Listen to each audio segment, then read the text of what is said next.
In the year of our Lord 1237, a monk named Hermanus contracted with darkness itself. The chronicles speak of a tome so vast and terrible that it required the strength of two grown men merely to lift its cursed pages. This was no ordinary manuscript, but a work of infernal collaboration, written in tandem with the Prince of Lies himself. The Devil's Bible, as it would come to be known, contained knowledge forbidden to mortal minds, illustrations of the damned, and prophecies that could unravel the very fabric of reality. Brother Hermanus worked through sleepless nights, his quill guided by whispers from beyond the veil. Each stroke of his pen was directed by unseen forces, each letter formed under the watchful gaze of his supernatural collaborator. The monk's health deteriorated rapidly as he transcribed the unholy text, his once peaceful features becoming gaunt and tormented. The very air around him grew cold, and the other brothers reported hearing strange sounds echoing from his chamber after dark. Within the book's pages lay illustrations so vivid they seemed to breathe with malevolent life.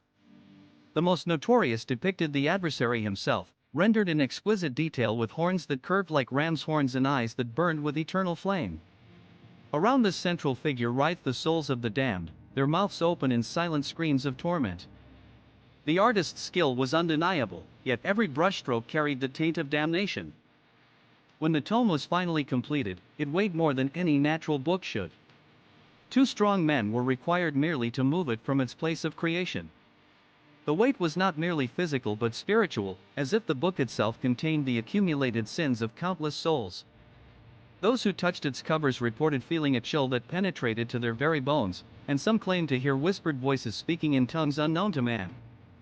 The church authorities were both horrified and fascinated by the manuscript. Such power could not be destroyed, yet it could not be allowed to remain accessible to the general populace. The tome was locked away in the deepest vaults of the cathedral, guarded by monks who took vows of silence regarding its contents. Yet knowledge of its existence spread like wildfire through the religious community.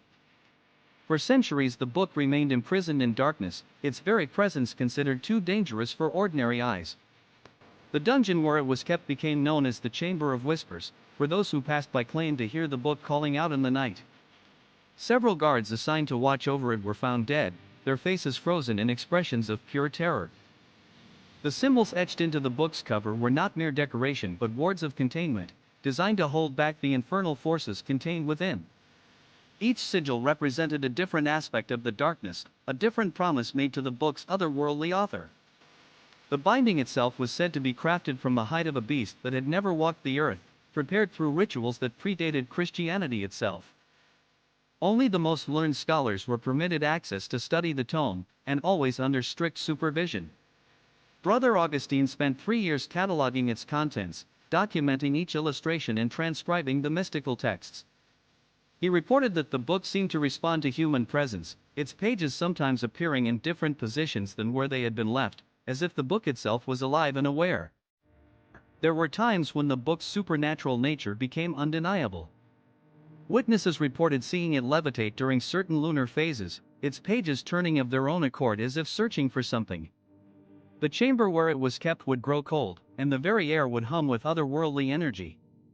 Some claimed that on these nights, the book's illustrations moved, depicting scenes that had not been there before. The church convened special councils to determine the book's fate. Some argued for its destruction, others for its continued preservation as a tool against the forces of darkness. The debates raged for months, with each side presenting compelling arguments. The book itself seemed to influence these proceedings, as several council members reported vivid nightmares and strange visions after examining its contents. Ultimately, the decision was made to seal the book away forever, binding it with chains forged from meteoric iron and locking it behind bars blessed by the Pope himself. The vault was constructed at the heart of the cathedral, far from human habitation, where the book's influence could be contained. Yet even in its prison, the tome continued to exert its malevolent presence. In more recent times, the book has been moved to institutions of learning, displayed behind protective barriers for scholars and tourists alike. Yet its power remains undiminished by the passage of centuries. Visitors report feeling uneasy in its presence, and electronic equipment often malfunctions nearby. The book continues to fascinate and terrify all who encounter it. The most disturbing illustration depicts the book's infernal author emerging from within its own pages, as if the tome itself is a gateway to the netherworld. The devil's face is rendered with such skill and malevolence that viewers often report feeling watched, as if the image is somehow aware of their presence. This particular page has been studied by artists and theologians for generations, each finding new details hidden within its masterful execution.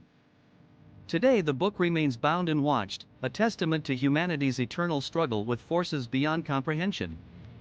Whether it truly contains the work of Satan himself or merely represents the darkest aspects of human nature, its power to inspire both wonder and terror endures.